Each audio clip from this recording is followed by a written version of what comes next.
La Iglesia Católica es una de las instituciones religiosas y sociales más grandes del planeta. Por su estructura jerárquica, la organización de labores, el manejo del patrimonio y sus actividades lucrativas, muchos la consideran una de las más importantes empresas internacionales. La Chiesa oggi si muove come una merchant bank. ¿Cuál es el verdadero poder económico de esta institución? ¿De qué manera generó tanta riqueza? Nella Banca Vaticana sono stati riciclati i soldi della mafia. ¿Cuál es la función del Banco del Vaticano y de qué manera destina sus fondos? Los dineros del Vaticano son vehículos para lavado de dinero. Il Vangelo non scrive da nessuna parte che gli apostoli e i successori di Pietro devono costruire una banca. ¿Cómo fue posible que de la austeridad de Jesús haya surgido un imperio económico de semejante magnitud? El Estado del Vaticano nace recién en 1929 en el concordato que va a tener el Papa Pío XI con il regime di Mussolini. Ho scoperto che per diventare santo è un'operazione che costa anche 100, 200, 300, 400, fino a 600 mila euro. La Iglesia ha llegado a transformarse en algo inmenso. La Iglesia comienza el nuevo milenio enfrentándose a grandes dilemas que pueden determinar su futuro. Muchos religiosos y sacerdotes no dan un testimonio de congruencia entre lo che dicono e lo che hacen. Il cardinale Tarcisio Bertone ha ristrutturato la propria casa spendendo €500.000 dei soldi di un ospedale che dovrebbe spendere quei soldi per le malattie dei bambini piccoli. ¿Es el Papa Francisco la solución a los problemas actuales de la institución? Papa Francesco è stato eletto esclusivamente con questo obiettivo: riformare la curia romana, che era ormai arrivata ad un degrado di immoralità inconcepibile. ¿Cuáles fueron las motivaciones para su elección? ¿Es realmente el sumo pontífice quien dirige los destinos de la Iglesia? ¿O como algunos aseguran, se trata del protagonista de una fabulosa estrategia de marketing en búsqueda de nuevos clientes? ¿La Iglesia Católica podría ser la mayor empresa del planeta? ¿O solo una enorme religión que mueve la fe de millones de fieles?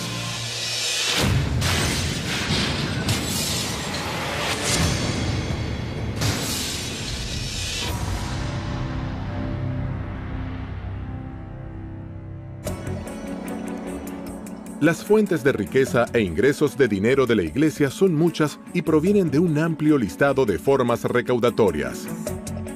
Limosnas, diezmos, primicias, pago de la administración de sacramentos, bautismos, casamientos, confirmaciones, extrema unción, herencias de particulares, rentas e inversiones, entre muchas otras. Distintas voces críticas aseguran que la Iglesia acumularía en oro el tesoro más grande del mundo. Il Vaticano ha una ricchezza che vale oggi intorno ai 15 miliardi di euro, che sono più di 16-17 miliardi di dollari americani. Ed è una ricchezza che viene divisa in una parte finanziaria e una ricchezza immobiliare. Il patrimonio immobiliare a Roma vale più di 4 miliardi di euro. Pero, ¿cómo y de qué forma nace esta institución y su riqueza? El papado que se va desarrollando desde los comienzos del cristianismo, del siglo I en adelante, sobre todo a partir del siglo VI, va a tener cada vez más y más riquezas a lo largo de la historia medieval. He aquí que en los siglos XIV y XV se calcula que entre un tercio y un cuarto de todas las tierras europeas pertenecen al papado. El papa que está en Roma tiene más territorio de lo que posee cualquiera de los reyes gobernantes en Europa en los siglos XIV y XV. ¿Qué motivo esgrime la Iglesia para defender y conservar los tesoros artísticos y culturales de incalculable valor que posee? La Iglesia tiene la responsabilidad de cuidar el patrimonio artístico y el patrimonio humano, porque son nuestras raíces. Es un tesoro que nadie nos puede arrebatar. Sería una pena que se perdiera por descuido. La Iglesia hace una gran labor de custodia del patrimonio artístico y cultural, en el que a menudo le faltan recursos para hacerlo, y es una pena. que no siempre pueda mantener estas obras de arte como se lo merecen. Le carte dimostrano che il Vaticano ha proprietà immobiliari importanti anche in Inghilterra, a Londra per la precisione, a Bond Street, una delle vie più eleganti e quasi tutta del Vaticano. Il negozio dove c'è Bulgari è di proprietà del Vaticano. ¿Cómo fue que el mensaje de unidad y austeridad del Creador, piedra fundacional de la religión católica, fue mutando a una iglesia con grandes sumas de dinero y lo que muchos consideran ostentación? Una de las preguntas es en qué medida las iglesias cristianas han llevado el concepto de la humildad determinado por Jesús. Un señor llamado Nietzsche, que en su libro El Anticristo, entre otras cosas, dice lo siguiente: en toda la historia de la humanidad hubo un solo cristiano, Cristo. Es decir, que si tú hablas de humildad, evidentemente el mensaje ese no ha sido tomado en cuenta.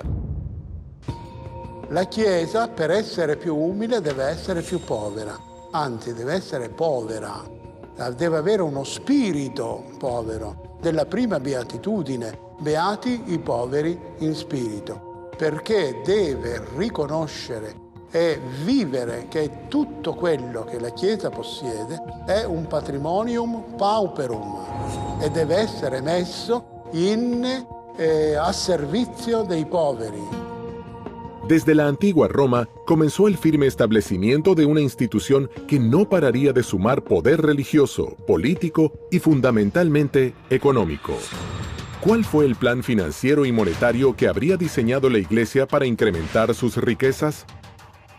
Sobre todo en el siglo XV, principio del siglo XVI, la Iglesia permitía el perdón de pecados si un individuo hacía una donación interesante a la Iglesia. El individuo que donaba tierras a la Iglesia lo hacía, desde mi perspectiva, de una sola razón: una creencia absoluta y total de que verdaderamente eso le iba a permitir un acceso al paraíso, estar menos tiempo en el purgatorio, pedir perdón por sus pecados. Le vecchie signore che lasciavano in eredità tutto alla Chiesa, come diceva una mia cugina, tutto ai preti.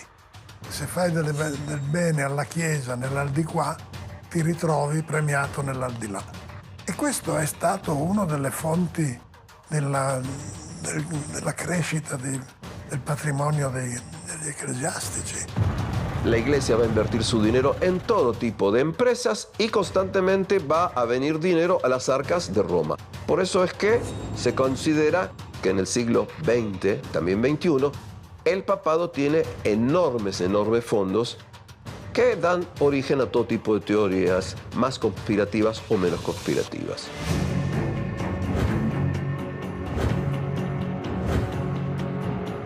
Con el transcurso del tiempo, el clero fue incorporando nuevas formas de recaudar dinero y bienes para la Iglesia. ¿Qué relación había entre la caridad y el pecado, la purificación de las almas y el diezmo? ¿Por qué algunos afirman que esta pudo ser una nueva forma de ensanchar sus arcas?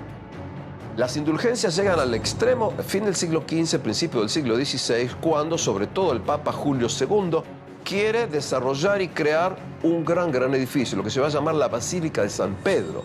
Para esa gran edificación se necesitaba muchísimo dinero. Entonces tú vienes, pagas una cifra determinada y de esta manera tus pecados serán más o menos disminuidos. Ci sono migliaia di cause di beatificazione, c'è un ministero apposta che si occupa soltanto di questo, che fattura centinaia di migliaia di euro tutti gli anni grazie a questo incredibile business. El Papa Francisco no quiere solo ser bueno, sino que se vea que es bueno. Que nadie piense que en el entregar una limosna a cambio de una bendición haya una especie de negocio, una especie de especulación como la que condenó Lutero hablando de las indulgencias, de la gente que daba limosnas a cambio de indulgencias. El Papa no quiere que se pague ni por sacramentos ni por bendiciones. Que no haya nadie que no se acerque a la Iglesia Católica porque piense que no tiene dinero. Que no haya nadie que piense que tiene que comprar la fe católica, que tiene que pagar para bautizar a su hijo o que tiene que pagar para tener una bendición del Papa. El mismo mensaje que sale en el Evangelio. Jesucristo lo decía, esto lo recibisteis gratis, hay que darlo gratis.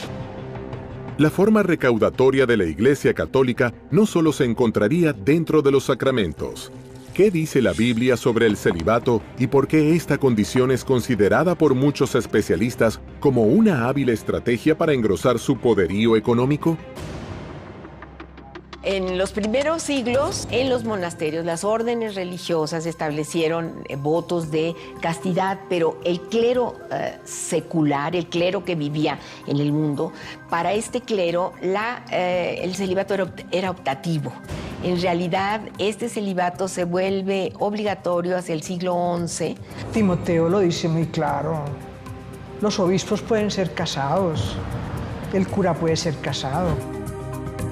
Es más, se está violando el mandato de la divinidad cuando en el Génesis dice, no es bueno que el hombre esté solo. La Iglesia, garantizándose el celibato del clero, se garantiza también que las propiedades que pueda adquirir un sacerdote o un cura, ¿verdad?, van a pasar no a una propiedad individual, sino a la corporación, ¿no? Es decir, van a pasar a la Iglesia y de esa manera la Iglesia va a ir incrementando su patrimonio. Eso fue problemas económicos, cuando se dieron cuenta que, pero eso es una estupidez, que los hijos de los sacerdotes podrían heredar los 4 ladrillos de la Iglesia.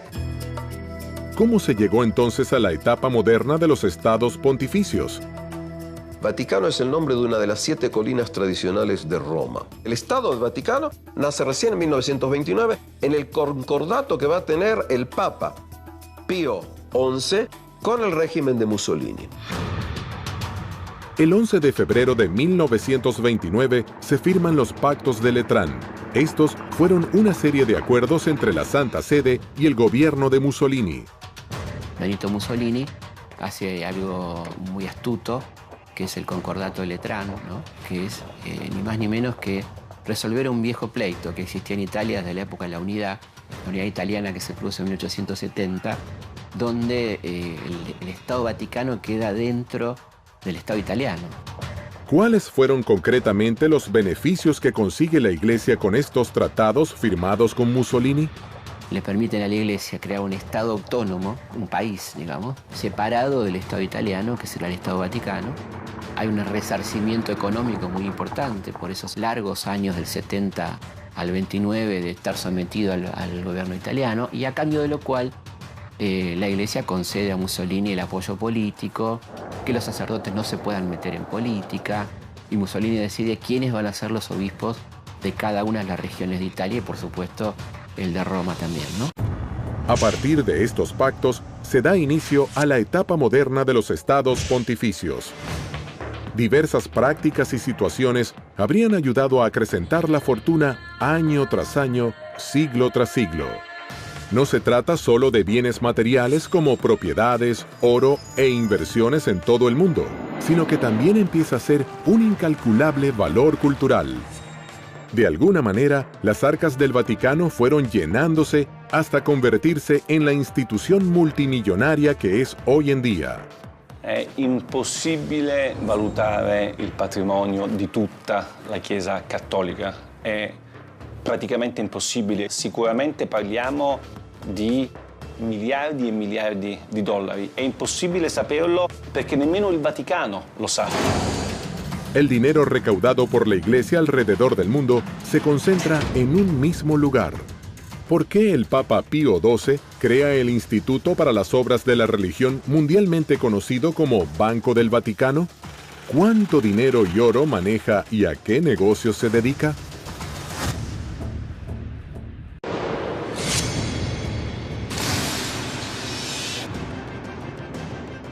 La incalculable fortuna de la Iglesia Católica se mantuvo secreta entre fieles y autoridades eclesiásticas. ¿Qué es exactamente y a qué se dedica el Banco del Vaticano, además de recaudar?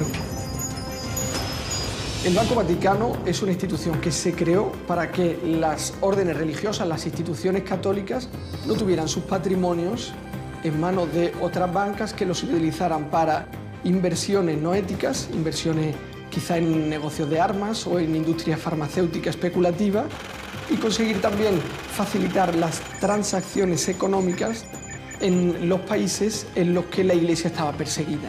Non solo, il Vaticano ha moltissimi soldi che vengono fatti da donazioni, tipo l'obolo di San Pietro, o attraverso i guadagni che sono fatti dalla sua banca, i guadagni finanziari come lo IOR. Anche in questo caso questi soldi vengono gestiti in maniera secondo me piuttosto discutibile. L'obolo di San Pietro, per esempio, è una donazione che i fedeli di tutto il mondo fanno direttamente al Papa. ¿Qué beneficios económicos obtuvo la Iglesia Católica con el Banco del Vaticano como herramienta de inversión y recaudación?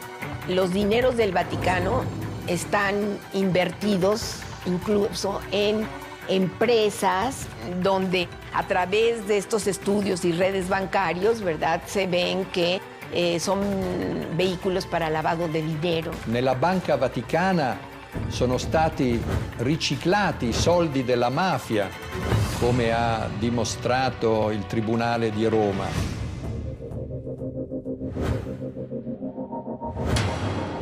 Questi soldi sono in parte stati investiti su azioni come la Pepsi Cola, come la Dow Chemical, come la Exxon. È ovvio che tutto questo senza nessuna trasparenza e senza che i cittadini italiani sapessero nulla. Attraverso i canali della Banca Vaticana sono passati soldi per tangenti di corruzione ai partiti politici italiani di governo negli anni 80-90. Questi soldi, anche i guadagni, non vengono quasi mai dati ai poveri, ma servono, e questo non lo dico io, ma lo dice un lavoro della Commissione europea, servono per le necessità dei dicasteri romani e dei cardinali. Desde hace tiempo, muchas personas entre especialistas y grandes teólogos se hacen la misma pregunta. ¿Cómo es posible que la Iglesia acumule tantas riquezas habiendo tantos pobres en el mundo? Como historiador de la Edad Media visito muchísimas iglesias. Y uno de los puntos que tenemos que ver es la riqueza de la Iglesia a lo largo de los siglos frente a la pobreza inconmensurable de las masas. No así porque sí has tenido tantas veces rebelías contra la Iglesia. Quiero creer que Francisco verdaderamente va a hacer un cambio. La Conferenza Episcopale Italiana, che è la più importante del mondo, riceve direttamente dagli italiani quasi 1 miliardo di euro l'anno, che secondo le pubblicità che i vescovi fanno in televisione servirebbero ai poveri, agli ultimi, ai paesi del terzo mondo. L'80% di questi soldi non va ai poveri. ¿Sería posible terminar definitivamente con la pobreza si el Vaticano se desprendiera de toda la riqueza que posee alrededor del mundo? La venta de propiedades de la Iglesia para acabar con la pobreza en el mundo sería útil, pero serviría solo a tapar un problema, ¿no? Creo que lo que está haciendo Francisco es cambiar la cultura, que pasa por conseguir que la situación, que el ritmo de vida de los altos cargos del Vaticano sea más sobrio y sea más ejemplar. Lo que el Papa Francisco ha pedido es que las estructuras de la Iglesia se utilicen para ayudar a las personas. Ah, come vorrei una chiesa povera e per i poveri. A raíz de esa frase, una iglesia pobre para los pobres, es que se llega a una campaña de Francisco para intentar combatir la corrupción y hacerlo de una manera effettiva. Secondo qualcuno che pensa che il Vangelo debba essere una sorta di guida, no? del Vaticano, e il Vangelo non scrive da nessuna parte che gli apostoli e i successori di Pietro devono costruire una banca. Hay que tener en cuenta que la Iglesia es un estamento que ha llegado a transformarse en algo inmenso, y es muy difícil el poder controlar tantísimos grupos de influencia dentro de lo que es el Vaticano. Para algunos críticos y especialistas en la materia, la Iglesia Católica tiene un funcionamiento similar a una empresa multinacional. La Chiesa oggi si muove come una merchant bank. L'Istituto per le opere di religione è la banca del Vaticano e controlla ancora oggi tutto il patrimonio finanziario della Santa Sede.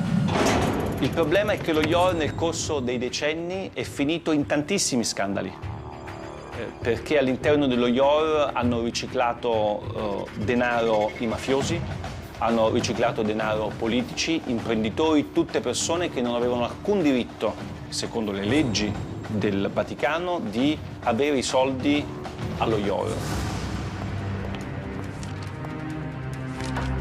¿Qué documentos salieron a la luz que pusieron en jaque a la cúpula de la Iglesia? El escándalo del Vatilix II puede ser el principio de las reformas que el Papa Francisco pretende para su Iglesia. El grado de diversificación de los ingresos y de los gastos vaticanos, lo que estaban viendo a través de su experiencia y de los Vatilix I y II, mucha oscuridad, había que hacer una reforma a fondo.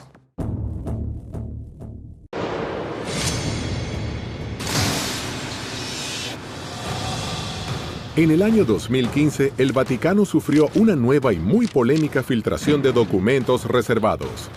Este hecho fue bautizado como Vatilix II, en alusión a un escándalo similar ocurrido en 2012, cuando se expuso parte de la correspondencia del entonces Papa Benedicto XVI. Las nuevas filtraciones, a diferencia de aquellas, revelan todo tipo de irregolaridades en las finanzas del Vaticano. Il Vatilix II è stato lo scandalo del 2015, state parlando con uno dei protagonisti dello scandalo perché io ho pubblicato nel mio libro una serie di documenti che ho di carattere finanziario e economico che per la prima volta hanno raccontato la reale ricchezza del Vaticano e come questi soldi in Vaticano vengono gestiti, i soldi delle donazioni, i soldi che sono presenti all'APSA, gli immobili que el Vaticano controla. Los datos de la filtración Vatilix II eran interesantísimos porque era la diapositiva de la situación que se encontró el Papa Francisco antes de emprender la reforma. Esto es un tesoro. El escándalo financiero de Vatilix II revela documentos que fueron publicados en 2 libros. En uno de ellos, su autor, Emiliano Fittipaldi, denuncia irregularidades de todo tipo en las finanzas de la Santa Sede, señalando al Vaticano con graves problemas económicos, como un agujero negro en su sistema de pensiones, corrupción por parte de la curia, desvío de fondos y una total ausencia de transparencia en los balances de la Santa Sede. Secondo il Vaticano sono state 2 le persone che mi hanno dato queste carte, Monsignor Valeco Balda, che è un monsignore spagnolo che era il segretario di questa commissione d'inchiesta, e Francesca Immacolata Chacqui, che era il membro di questa commissione. Fueron 2 personas que fueron contratados por el Vaticano para ayudar al Papa a hacer la reforma de la curia romana. Estas personas perdieron la brújula, hicieron lo que no tenían que hacer, que eran los documentos reservados, los dossiers, que eran para que el Papa leyéndolos supiera qué medidas tomar, los hicieron públicos. Queste 2 persone sono state arrestate 5 giorni prima la pubblicazione del mio libro e del libro Via Crucis di Nuzzi. Sono state arrestate perché sono state accusate di aver divulgato informazioni riservate e aver messo a rischio l'interesse della patria, così dice la legge Vaticano. Las publicaciones de estos documentos convierten a la Santa Sede en inocentes o culpables de este enorme escándalo. Cuando se publicaron ya habían pasado muchos meses después de que se empezaran a poner en práctica las medidas para atajar estos problemas. Entonces algunos vieron que quizá la publicación de estos documentos era un modo de detener estas reformas y otros, paradójicamente, lo vieron como un modo de apoyarlas. El Papa Francisco lo vio como una traición, como una puñalada en la espalda. Vorrei dirvi anzitutto che rubare quei documenti è un reato. è un atto deplorevole che non aiuta. ¿Cuáles son los hechos más escandalosos que expone el Vatilix? Cardinali di cui ho raccontato nel libro hanno, come il cardinale Tarcisio Bertone, ristrutturato la propria casa spendendo €500.000 dei soldi di un ospedale che dovrebbe spendere quei soldi per le malattie dei bambini piccoli. Invece lui ha preso, questi soldi sono stati dati al cardinale Bertone per ristrutturare la sua casa da 300 metri quadri. Il cardinale resta ancora, mentre parliamo, nell'attico, a godersi un attico bellissimo con un sistema Bose da €30.000 e con i marmi di Carrara nei bagni, mentre Valleco Balda, che ha soltanto dato queste informazioni, è in galera. Mi sembra, diciamo, molto contraddittorio come tipo di acción da parte del Vaticano. Durante el proceso, lo que sorprendentemente salió a la luz es que todo esto era una historia de una superficialidad casi insultante. Las revelaciones de los documentos filtrados pudieron ayudar a la Iglesia Católica en su intención por demostrar transparencia, ¿o fue un golpe a la fe que le haría perder fieles en todo el mundo? En el corto plazo debilitan al papado. Es decir, si nosotros hacemos público estos pecados de algunos sacerdotes, vamos a dañar el prestigio de una institución tan valiosa como la Iglesia Católica y vamos a debilitar la fe que es tan importante y valiosa para nuestros creyentes. Entonces es más conveniente para salvar el prestigio de la Iglesia Católica ocultarlo che sacarlo alla luz. Io non credo che il Vatilix sia stato un male necessario per una riforma del Vaticano, semplicemente perché io penso che il Vatilix non sia stato un male, perché io penso che qualsiasi istituzione, soprattutto un'istituzione morale e religiosa come la Chiesa Cattolica, abbia solo che da beneficiare di una assoluta trasparenza. Non ci devono essere segreti. El hecho de que este tipo de filtraciones salgan a la luz pública, por un lado es inevitable en este mundo de comunicaciones, donde ya nada se puede mantener secreto. Finalmente acaban por salir. Y bueno, en el corto plazo pueden simbrar a la institución, pero yo creo que a largo plazo la beneficia. ¿Cuál fue la reacción y las medidas que adoptó el Papa Francisco cuando los cimientos de su institución se vieron sacudidos por la revelación de estos documentos secretos? La reforma que ha puesto en marcha el Papa Francisco para conseguir la transparencia de las cuentas vaticanas, para conseguir que ningún delincuente se pueda aprovechar de las instituciones del Vaticano, yo creo que sí es irreversible. Voglio assicurarvi che questo triste fatto non mi distoglie certamente dal lavoro di riforma che stiamo portando avanti con i miei collaboratori e con il sostegno di tutti voi. Entonces llega Francisco y dice, por ejemplo, que es importante dar lo que es la reestructuración de la Santa Sede, no tanto a la curia, sino a organismos externos que son los responsables de proponer cuáles pudieran ser los cambios. Yo creo que no hay modo de detener esta reforma.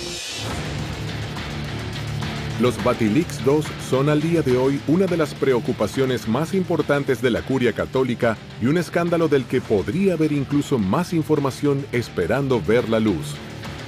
L'impatto di Vatilix sulla stampa mondiale ovviamente è stato devastante. Mai prima erano usciti documenti riservati così importanti, soprattutto che riguardavano aspetti contemporanei della Chiesa. Io penso che la Chiesa debba smettere di lavare i panni sporchi dietro le mura leonine. ¿Pueden estos hechos de corrupción alejar a los fieles de la religión? ¿Son acaso estas revelaciones motivos suficientes para perder poder dentro del vasto universo de la fe? El gran problema que tiene la Iglesia Católica es que la autoridad ha perdido capacidad de crear credibilidad, de crear obediencia y de crear continuidad. Lo que sucede es que la jerarquía católica y muchos religiosos y sacerdotes no dan un testimonio de fe, de congruencia entre lo que dicen y lo que hacen.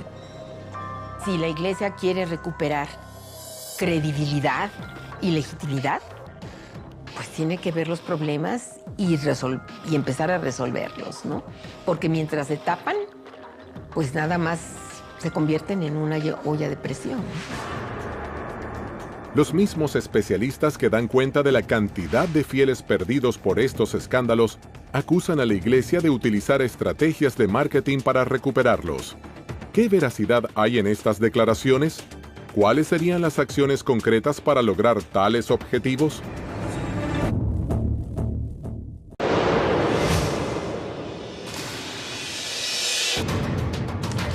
Las revelaciones de los documentos financieros de carácter secreto, conocidos como Vatilix II, no solo movieron los cimientos de la Iglesia Católica, sino que, según afirman especialistas y teólogos, también podrían haber alejado a muchos fieles alrededor del mundo.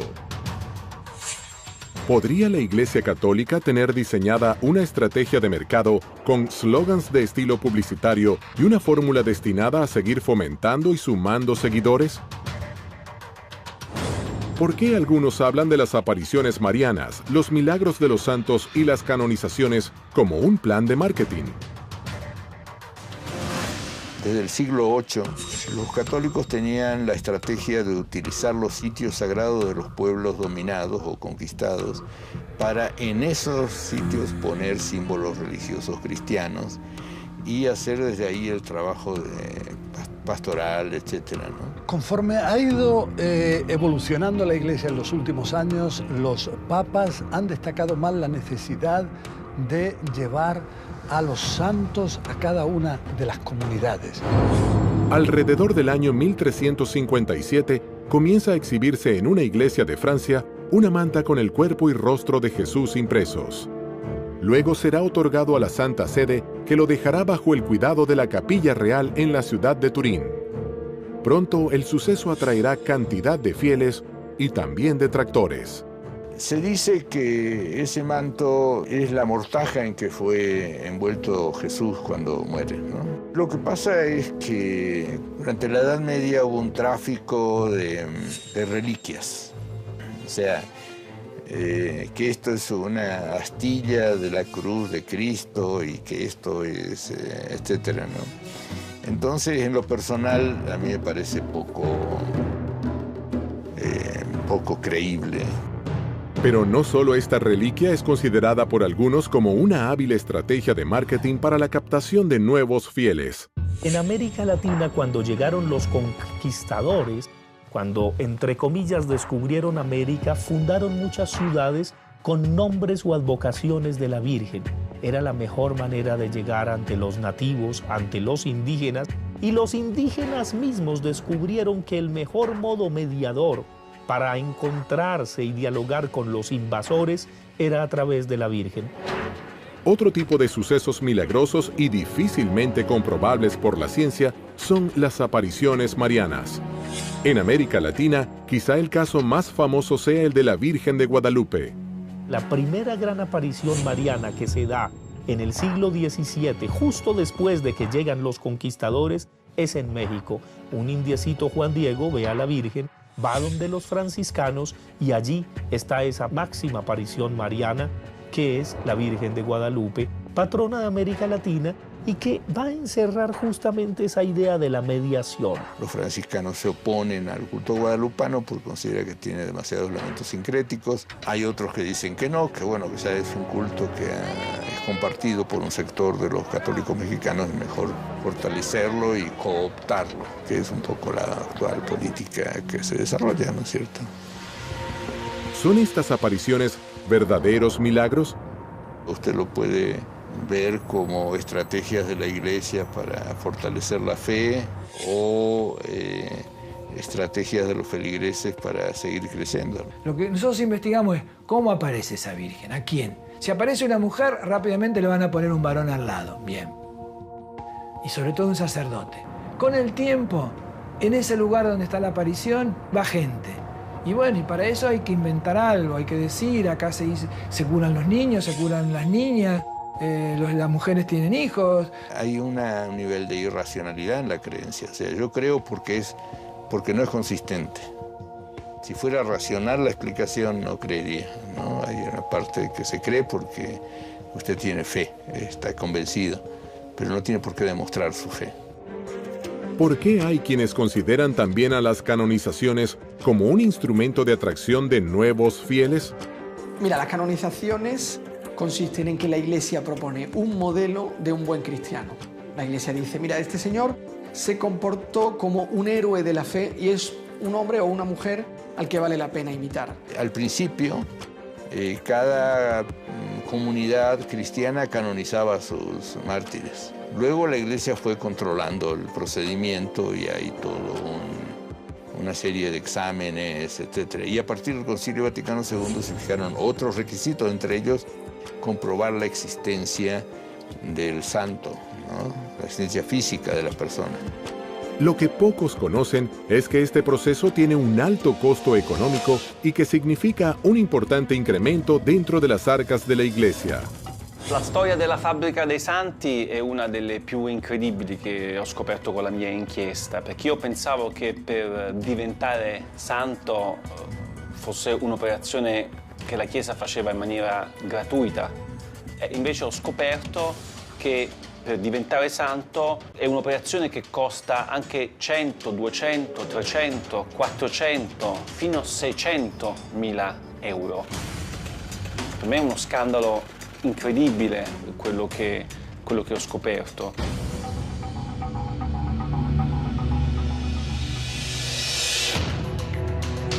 Reliquias de procedencia dudosa, apariciones milagrosas difíciles de comprobar y canonizaciones envueltas en maniobras económicas presentan controversia dividiendo a fieles y detractores. ¿Por qué estos últimos aseguran que la elección del Papa Francisco responde a la más ambiciosa estrategia de marketing de la historia del Vaticano? Yo creo que si hubiera una estrategia de marketing detrás del Papa Francisco, yo querría contratar a ese estratega de marketing para mi empresa, porque ha conseguido cambiar totalmente la cara de la Iglesia. Yo creo que el estratega de marketing de la marca Francisco es Jorge Mario Bergoglio.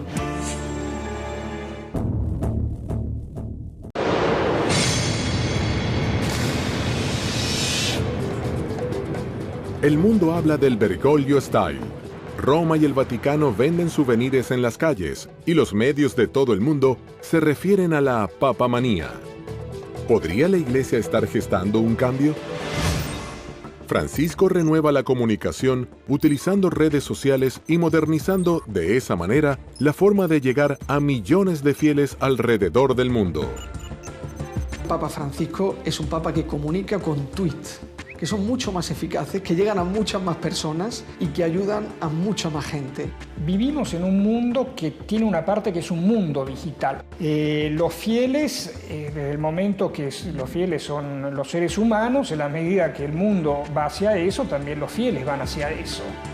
La Iglesia en ese sentido caminó bastante hacia ese lado, se innovó mucho, seguramente seguirá innovando. Sabe ser coherente entre los distintos dispositivos.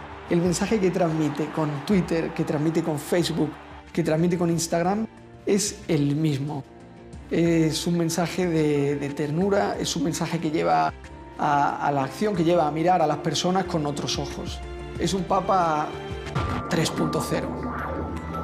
Entre marzo y diciembre de 2013, más de 2 millones de personas presenciaron las audiencias de los miércoles en la Plaza San Pedro, 4 veces más que las que convocaba Benedicto XVI en 2012.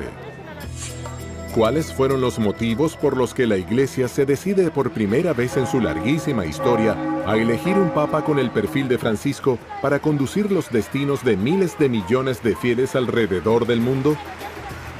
Papa Francesco è stato eletto esclusivamente con questo obiettivo: riformare la curia romana, che era ormai arrivata ad un degrado di immoralità inconcepibile. El camino, pienso, de Francisco está empedrado. Su elección fue una elección afortunada en un proceso en el cual la Iglesia Cattolica compite, tiene por ahora una enorme competencia. I gesti che lui fa sono importanti. Per esempio, pochi si sono resi conto del primo gesto che ha compiuto la stessa notte del 13 febbraio del 2013, quando è stato eletto. Affacciandosi al balcone, non aveva la mantella rossa né la stola con le insegne di Pietro e Paolo, ma era semplicemente vestito di bianco e si è presentato come vescovo di Roma. Son muchas las voces que afirman que las reformas que impulsa el Papa Francisco en la Iglesia contemporánea estarían moviendo los cimientos de la religión. Respingano inoltre modelli economici disumani che creano nuove forme di povertà ed emarginano i lavoratori e la cultura della morte, che svaluta l'immagine di Dio, il Dio della vita, e viola la dignità di ogni uomo, donna e bambino.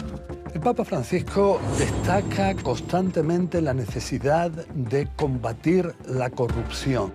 Él dice que esto es algo que finalmente lleva al infierno. Entonces, él, precisamente para poder combatir de forma efectiva ese fenómeno al cual él se opone rotundamente, entonces es que decidió crear mecanismos para que haya un funcionamiento más efectivo y también intentar buscar en qué aspectos puede haber corrupción. La corrupción es algo a lo que él se opone rotundamente. Las declaraciones y gestos de Francisco dan vuelta al mundo en noticieros, diarios e internet. ¿Cuál es el discurso que tanto llama la atención? È necessario affrontare insieme la questione migratoria. Non si può tollerare che il mar Mediterraneo diventi un grande cimitero.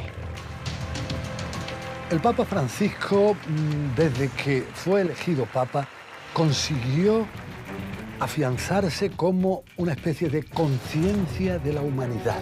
Para mí, como cristiano, la revolución que está emprendiendo el Papa Francisco me ha cambiado el modo de mirar a las personas. La Chiesa povera e per i poveri di cui parla Francesco sia ancora molto lontana dal diventare realtà. La Chiesa è ancora molto ricca, i cardinali sono ancora molto ricchi, lui è l'unico che vive in 20 metri quadri, tutti gli altri continuano a vivere in 300, 400, 500 metri quadri. C'è gente che dice che Francesco è solo un predicatore che fa solamente dell'apostolato, ma Francesco è un papa che governa. La Iglesia Católica es una institución de dimensiones incalculables. Dentro de su construcción como institución eclesiástica, han pasado más de 2000 años de historia y es puesta por muchos especialistas a la altura de las empresas más grandes del planeta. Si los santos, las vírgenes y las canonizaciones están dentro del marco de lo divino o son hábiles estrategias de captación de fieles, seguirá siendo un misterio por revelar. Para unos, una empresa con estrategias de marketing que se dedica a la apertura de cuentas monetarias sin descanso. Para otros, la salvación de sus almas y la puerta al paraíso, donde podrán descansar en paz.